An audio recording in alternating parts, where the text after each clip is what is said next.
athletes, let's stop being so selfish. Let's stop being so, and here's what I mean by being selfish. You're pounding the basketball.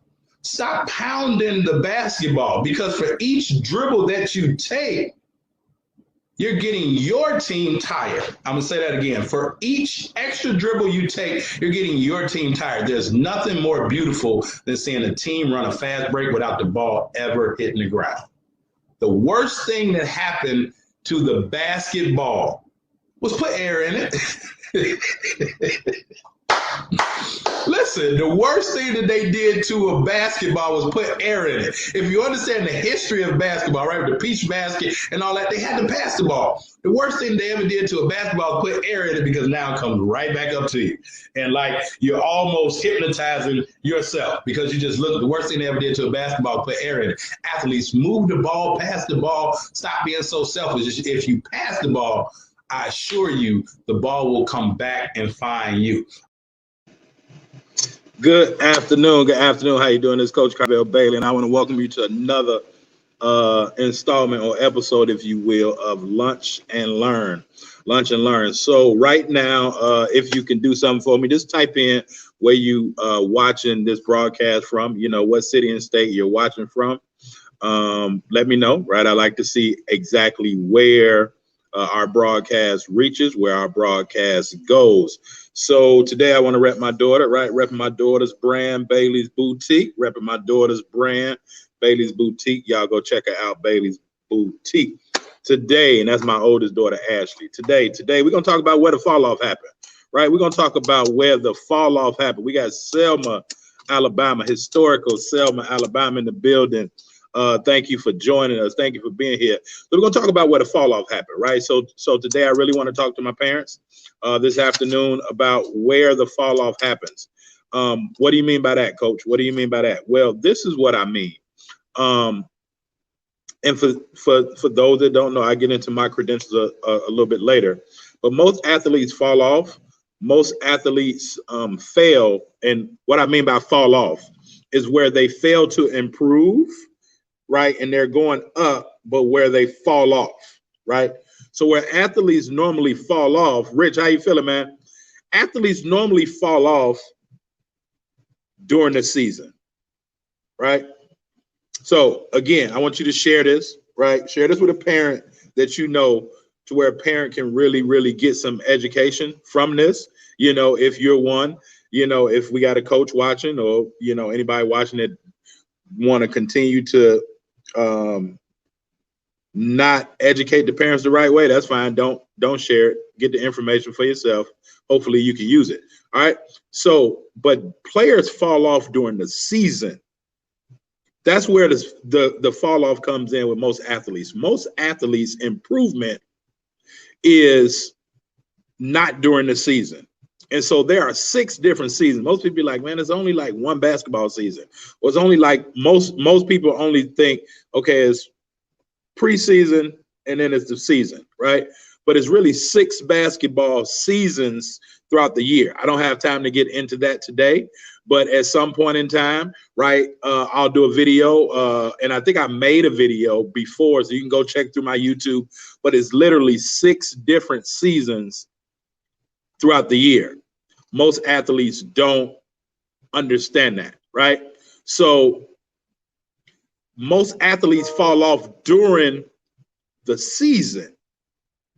Well, how do they fall off during the season? Because during the season is where most coaches, they have time, because most coaches, especially on the high school level, they have another job. Let's be honest. Let's be real. On the high school level, coaching is a part-time job. Some colleges, coaching is a part-time job, but coaching is never a part-time job. I'm going to say it again. On a high school level, and even on the junior college level, and some 4-year colleges, the coaching job is a part-time position, but there is no part-time coaching positions, because those that are in it full-time. So I'm saying that to say that coaches have other responsibilities other than coaching, especially on a high school and some college levels. We're not talking Power 5 where they're getting paid $5-6 million. So if they have a part-time job, that means they're doing something else with part of their time, right? Brings me to another scenario, another situation, there's no such thing as multitasking. For my adults watching, there's no such thing as multitasking. Because if I'm doing 3 different things, everything is getting like a third of my attention, right? And I have a personal coach, right, that I invest a lot of money into, have invested a lot of money into. And he told me, he was like, man, really, like there's no such thing as being able to multitask, because now that one thing is not getting your full attention. So you really cheat yourself because you're doing 4 different things, but you can only give them at max 25% of your attention because you're trying to do all of them at one time. So I hope that makes sense. So a basketball coach in high school and a junior college level during practice time, right? During practice time. What's up, Rick? What's up, Rick? During practice time, coaches are working on plays. Let's be honest. This lunch and learn, I'm gonna teach today. During practice, coach has enough time to where they're trying to get a product out there to where the product can be successful.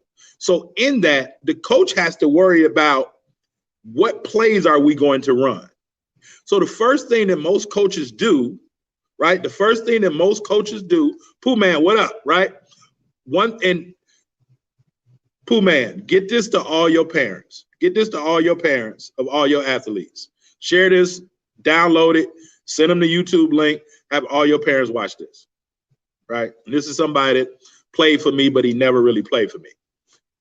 But he was like a player coach for me, doing great things, not coaching, right? During the season, coaches are working on plays. They have to get their system together. So majority of their time is focused on plays. The second thing that coaches are focused on, now they have to focus on preparation, right? We're working on our plays, part of the practice, but now we have to work on our preparation. Well, what's the preparation? We got to prepare for Pooh Man team. We got to prepare for Richard team. We got to prepare for Rick team. We got to prepare for Corvasier's team, right? Whoever we're playing, we have to prepare for that team. So practice now is geared towards our preparation. Does that make sense? Right? What type of defense do they run? What type of offense do they run? Right? How are we going to prepare for them? But then we also have to do some things to prepare for us, right? Thank you, Pooh Man, right? He's always been coachable, right? Okay, coach, I'll make it happen. That's what leaders are made of. You tell them one thing, right? I was telling my class this the other day. Don't learn a whole lot of different stuff from me. I want you to learn one thing and put it into action. Just learn one and put it into action, right? Don't learn a whole lot. We are consumers. We, from a monetary standpoint and an information standpoint, we are information hoards. I didn't say whores, I said hoards. We hoard information, right? But we don't use it. Pooh Man said, I'm gonna make it happen, right? Going back to the preparation. I'm preparing for the other teams, offense, defense, but now I gotta prepare our stuff. So we're working on plays, but that has nothing to do with, we gotta work on our press. We gotta work on our press breaker, right? We got to work on our zone, right? So we got to prepare. And then the third thing, what some coaches do, now they're going to work on drills, right? They're going to do 3-man weave. They're going to do maybe the 5-man weave. They're going to do a 3-on-2, 2-on-1. They're going to do some of those things, maybe some shooting drills and all that, right? I had a coach tell me when I was coaching in high school and I was coaching in Hyde Park, I had a coach tell me, a college coach, he said, man, drills have to make up almost 75% of your practice. I was like, huh? He said, drills need to make up at least 75% of your practice. Because if you ain't drilling, you're not getting better, right? But here's the thing. So now I just broke down to you, and I ain't going to be before y'all long because I got a class. I just broke down to y'all where athletes fall off. Coaches during the season is where athletes fall off during the season, because coaches got to work on plays. They got to work on team preparation for the other team and for themselves. And now the last little bit of time on that practice plan, if they're doing a practice plan, that last little bit of time, now what they gonna do?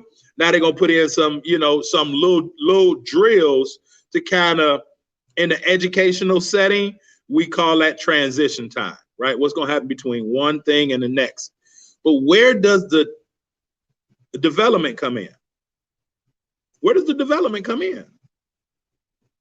So when I say athletes fall off, the area, the time, the place where athletes should really improve is not during the season, right? And notice I said not during the season, because again, it's 6 different seasons throughout the year. It's 6 different seasons throughout the year.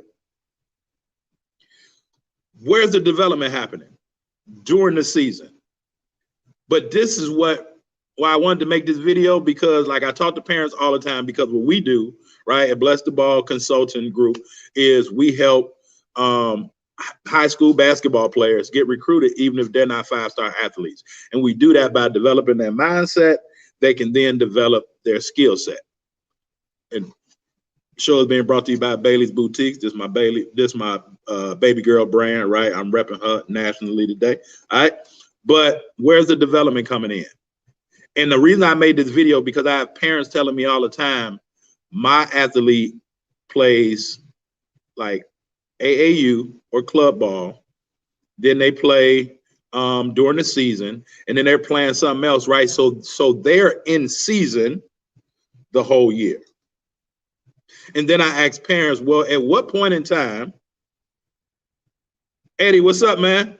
Eddie, what's up? Another one of my players is out there doing it, right? At what point in time are they getting better? If we know that the athletes fall off during the season, because I just gave you the reason why. Coaches don't have time. Most coaches don't have time, as Fabian said, right? You got to be ready to adjust, right? But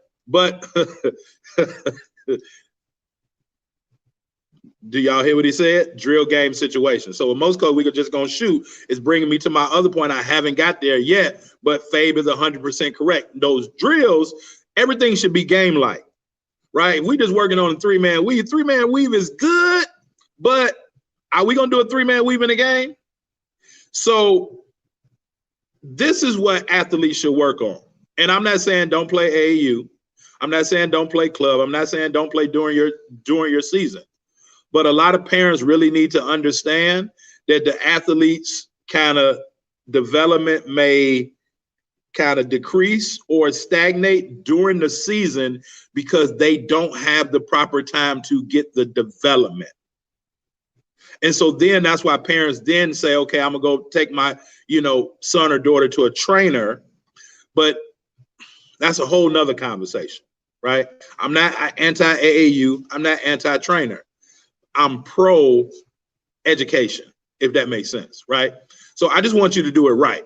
I know some trainers that do great jobs, amazing jobs. I know some AAU teams that do amazing jobs. Majority don't. But even during my season, right, that coach said 75% drills. So as Fabian said, those drills had to be game-like. And what I work on in drills, getting to your point, Fabe, when you drill, in order for athletes to get better, they need to understand 3 things. And so any coaches on, make sure that you instill these 3 things into your drills, and teachers, whoever listening. But athletes need to understand this, so parents understand this. Here's the 3 things, now I'm going. Principles, footwork, and technique. Principles, footwork, and technique. You can't do a drill, or you shouldn't do a drill, if you haven't really broken down what the principles are. So a guy asked the other day, he said, hey, I have a team and we think man to man. What do I do to help my team get better man to man? My response was play zone, but with man to man principles. See, a lot of people don't understand the great defensive teams, they're principle minded. So they play zone with man-to-man principles. But then they play man-to-man with zone principles. That's a bar, that's a nugget. That's worth hundreds, thousands of dollars, that key right there. Your zone should have man-to-man principles. And your man-to-man should have zone principles. Well, what are the principles, right? You have to understand, right? To stay between you, your man, the ball man, you, whatever your principles are, help line, whatever those principles are, your you shouldn't just play a man-to-man defense with man-to-man principles. You got to play man-to-man defense with zone principles. And then you have to play like zone, right? You're covering an area. So man-to-man with zone principles, zone defense with man-to-man principles. So they have to understand the principles. Why are we doing this? And what do we want this to accomplish? Principles. The second thing, footwork. Everything involves footwork. Shooters have great footwork, right? Steph Curry and Klay Thompson are amazing shooters because they have amazing footwork. They got amazing footwork. Hakeem the Dream Olajuwon, the reason why they call him the Dream, right? He gonna put you to sleep. The Dream is gonna put you to sleep. Dream Shake, he gonna rock you. He gonna put you to sleep. But guess what? Dream had footwork. Dream had footwork. So great defensive players. I'm from Chicago, Illinois, right? Tony Allen, Patrick Beverly, by far, probably the two greatest defenders, two of the greatest defenders in NBA history. Hands down, by far, Red West, Chicago, West Side. They understand principles, the defense, and they understand footwork. Pat Beverly ain't fast. Don't get it twisted. But he understands footwork. He know how to cut somebody off. He know where they're going. Before they going, he understands the principles. If I get them here because we in a man-to-man with zone principles, I'm gonna have some help. All of that. Footwork. The last thing is technique and form. Lonzo Ball changed his form, didn't he? When Lonzo Ball first got to UCLA, people said, right, the coach at that point in time said he wasn't worried about changing Lonzo Ball's form because Lonzo Ball was too old. I'm about to tell y'all about these people that y'all call coaches. They said, we ain't going to change Lonzo's form because he's too old and it's already set. And he can make it a little bit, so we ain't tripping. We're going to just improve what he do. That don't work on the NBA level, man. Y'all saw it might have worked for one season on the NCAA level. But then we saw, I'm gonna knock on the camera. We saw what DeAndre Fox did to Lonzo Ball 2 times in college. We saw it. If go YouTube UCLA Alabama, I think, right? Fox played for Alabama. Go look at the game when Alabama knocked them off in the tournament, but go look at the game when they played earlier during the year. But Fox understood principles and footwork. But my point, technique, Lonzo was shooting like this. They changed Lonzo's shot. Lonzo's shot's much better now. So what's the technique and the form? Even playing defense, it's a technique to play defense. It's a certain form, right? We got Chris Harris on right now, right? I tell the story on Chris Harris was an All-American. Again, West Side, Western Proviso West, Western House, South Suburban UIC, right? All that. Chris could not make a 3-pointer. But if he put his heels on the 3 and it was a 2-pointer, it was all net. It made him an All-American. But he understood the principles about his offensive game. Why I'm gonna shoot 5, 6 3-pointers and I can make 8, 9 2-pointers. But his footwork and then his technique, right? Ask Chris Harris, can he shoot a 3 now? He improved the technique. If it's his legs, if it's the 1-2 step, so athletes fall off because they don't have time to work on development during the season. Why? Because coaches just don't have enough time because most of them are part-time coaches. So athletes can only get better when they're intentionally developing their skills and working on that skill development. But working on that skill development, they need to understand 3 things. What are the principles? What am I going to learn from this? What are we doing this for? And my parents, I want you to understand that if your athlete has a coach or trainer, right? AAU season, high school, regular, whatever, trainer, if that's not explaining to them why they're doing what they're doing, you should probably run away and go find another coach, school, or trainer. You got to understand like, what are we doing this for and what does this mean? But then there's principles involved. Secondly, they should spend time working on footwork. Should spend time work. Everybody that's on this live, everybody that will see this is two calls that every parent talks about or every fan talk about. It's two calls that everybody call, right? Can anybody name those two calls, right? Two calls. Matter of fact, if you could name the two calls that everybody called, right? The first people that can drop the first two, I'm gonna send you the first cop or the first chapter of my first book, right? I'm gonna send you the PDF so you could just indulge the first chapter, right?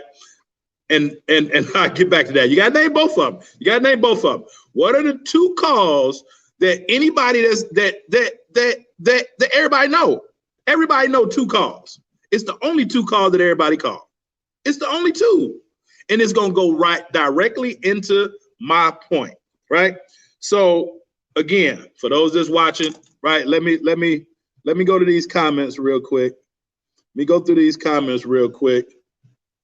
Cavassier, yep, just send me a inbox, man, with your email. Or you can, I mean, if you got an athlete, it's our last week of our Mamba Mentality Masterclass. You can register for them. But again, if you got an athlete, check out our free case study video. Either way, it gets you onto my email list.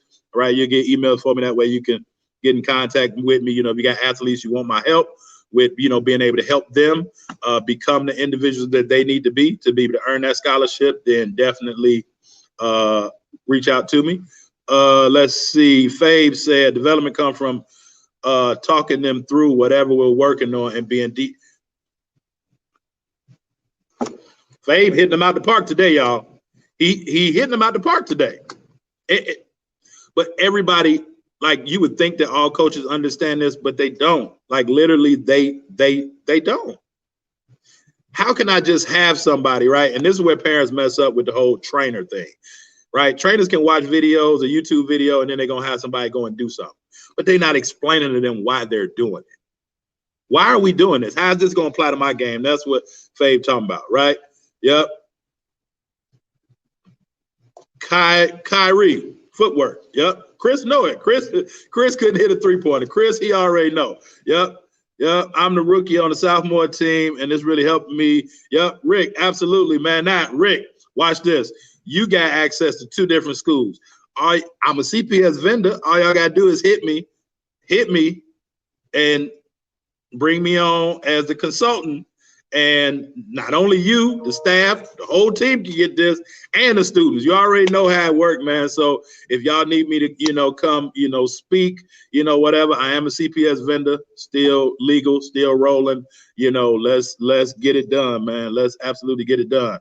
Average 18, and yep, my legs, I can shoot the three, and yep. So Chris had to improve that technique, right? He was an All-American. Chris was an All-American, and he didn't shoot no threes. Okay, so Chris say travel. Jonathan, what up, man? What up? Zeke, travels and carries. No, because carries it kind of be travel. Yep. Steps, double dribble. No. Charles Presley, send me your email. I'm gonna get you the first chapter of my book, Travel and Foul. Chris was right on it. Chris was right on it, right? Richard came in afterwards, right? Buffalo, New York, we're in the building. My man. Yep. Lamp. What's good, Lamp? That's my man. Lamp is my hey, Michael, everybody watches Michigan basketball. Everybody know Juwan Howard. I'm going to go on the limb, and I'm going to say this, Lamp. You ain't going to say it because nuke your boy. I'm going to go on the limb and say it. And it's difficult. What up, Mr. B? It is difficult for me to say this, but Lamp and Joe helped Juwan Howard go to Michigan. If you don't know who Mike Lampley is, or if you know who Juwan Howard is, you should know who Mike Lampley is. Because Mike Lampley and Joe was the reason that helped Juwan Howard become a household name, because they couldn't just focus on Juwan Howard. Because Lamp was going to dunk on their head. That's how it was going to be. All right. So travel and foul. So let me say this, and then I'm going to get off here. But listen, travels and fouls. Here's why it's so important when we talk about footwork, because they're traveling all the time. But also, they're picking up those fouls because they got bad footwork. Most high school students, athletes, no matter what sport they play, most elementary athletes, no matter what sport they play, are clumsy. That's how life is. They're clumsy. So they have to improve their footwork. If they don't improve their footwork, they're going to pick up fouls. They don't improve their footwork, they're going to turn the ball over. They don't improve their footwork, right? They're going to travel. That's just kind of mathematics. I don't know. Yep. Phil Martelli, yep, great coach, right? Tell you something about Phil. Looking on his, so Phil Martelli used to coach St. Joseph, right? College. Do y'all know St. Joseph's mascot, right, flaps their wings the whole game? Do you understand that their mascot, and if you get a chance to do this, and I have my athletes do this so that they can put their hands up on defense, right? I have my athletes do this so that they can learn to put their hands up on defense. But St. Joseph's College, little known fact, right? I'm a student of this game. I don't know about other people. But their mascot, their mascot gets a scholarship. Their mascot gets a full scholarship. And why does their mascot get a full scholarship? Because they got to flap their arms the whole game. They never stop. Timeouts, dead balls, they're flapping their arms the whole game. The whole game. The entire game. But it's principles, right? like eagles, whatever it is, even when it's dreading, right? Birds got to keep flapping. Birds got to keep flapping in order to keep flying, in order to keep going, right? So y'all hear my class in the background. I be getting them like, who gonna show up first? And so they be rushing to get to class. Man, it's it's a mind game. You got to play a mind game with people that you're dealing with. So as I go, principles, footwork, technique. But you can't improve your principles. You can't improve your footwork or your technique if you don't have the right mindset. If you don't have the right mindset. Big B, this is my big brother right here, Big B. Yep. So you got to have the right mindset. If athletes don't have the right mindset, they'll never reach the height in which they should reach. Right? Whatever that height is, but they'll never reach. I always appreciate you tapping in with me, man. You definitely know that, right? But athletes, they fall off during the season because the coaches don't have time to help. I know y'all. The coaches don't have time to work on the development because coaches are working on their plays, they're working on the preparation, and then they work on the drills a little bit. But athletes should improve when they're not in season. But here's my thing for the parents. If that's the case, how can your athlete always improve if they're always in a season? How can they improve if they're always in a season? So maybe I come on here tomorrow and I talk about the 6 different seasons throughout the year. Tello, another one of my players, man. You treat people right, man, they always stay around, right? Chris, one of my hoops up, man, you treat people right, they always stay around. Right. So I got to go. I got my class waiting on me. I hope this has been good to y'all, man. Share this with somebody that y'all know that can use it. Right. We got athletes. We got our last week. We're teaching athletes this week on our Mamba Mentality Masterclass, 9 o'clock Central Standard Time. We're teaching them how to create their own workout plan for them. Not a workout plan that is just general, a workout plan specifically geared to them. So if you got an athlete, right, $24.08. It's the last week. It was the whole masterclass. So you should have been there early, right? But you still register, right? Because it's going to be more value than the little hamburger meal, whatever, that you pay for that. Go check out our free case study video as well to learn what coaches and recruiters ain't gonna really tell the athletes, right? Like my 3 secrets to being able to get more recruited and then get on our mailing list, right? And if you need any of our help with any of this, if you need a speaker, right? If you need a coach for your athlete, right, to be able to help them mentally so that they can improve physically, or if you need a consultant to be able to help you and your whole team, right, be able to better communicate and just be able to take this thing to the next level, man, reach out to us because we gonna keep standing on the next. You know what I figured out? I got to go harder because the people that's out here giving the bad information, they working 3 times as hard as me. Right, the people that don't really care about the kids, don't care about the parents, they're working 3 times as hard as me. So it's time that I like put my foot on the neck, right? So if you're a coach, you need to call me, right? If you're a coach, you need to bring me in, right? If you're a parent, you need to hit me up, right? The athletes, you need to get your parents to hit me up for your sake. All right, I gotta go, y'all. Hope y'all enjoyed it. TD, what up, my man? I appreciate you checking in.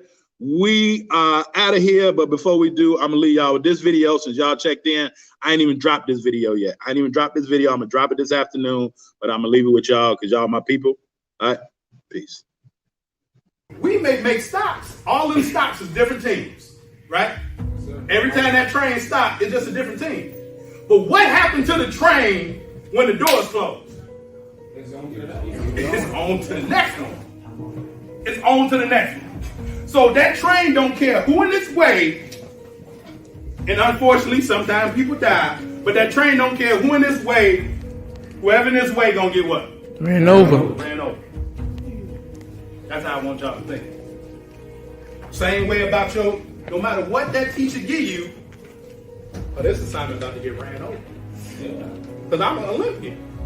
And I put in the work. Does that make sense? Like, and if y'all don't understand that, it's another team that do. Because we talk about the hard way, it's gonna be them teams in the 4th quarter where it get hard, and it's a nose-to-nose battle. It's gonna be who's gonna be the toughest to come out, and it ain't the toughest like this with them push-ups or whatever, right? It's who's gonna be tough here.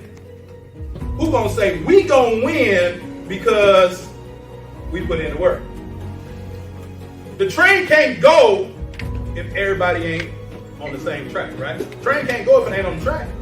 So if one of y'all is not on the same page as everybody else, the train don't move. Or the train, what happens when the train goes off the track? It's called what? Derail. Train that derail, can it ever get to its destination? No, sir. So if y'all walk around here and y'all late to class, the train derails.